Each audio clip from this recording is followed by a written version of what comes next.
Nama Donna Harun sudah tak asing lagi di dunia hiburan. Ia diketahui dulunya dikenal sebagai seorang model sekaligus artis peran yang tenar sejak era 90-an.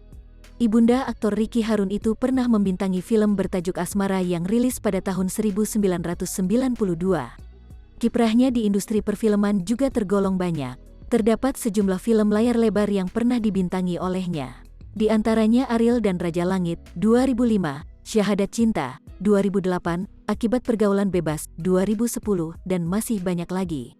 Sementara untuk dunia sinetron, adik aktris Sandi Harun itu juga mengisi banyak peran di beberapa judul sinetron tanah air. Bahkan wajahnya pernah menghiasi iklan dan video klip dari grup band Indonesia. Sayangnya wajahnya sudah jarang terlihat di televisi. Lantas seperti apa kabar Donna Harun sekarang?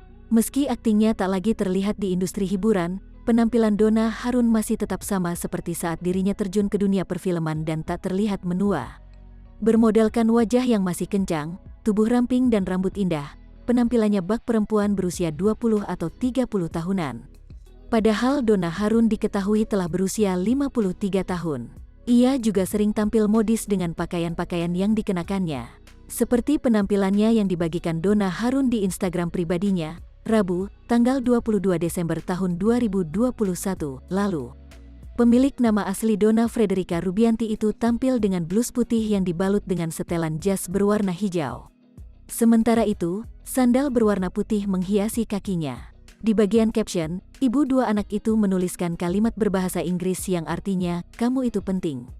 Selalu ingat bahwa kamu itu penting." Penampilan tersebut langsung mendapatkan respons positif dari warganet. Banyak yang menyebut Donna Harun begitu awet muda.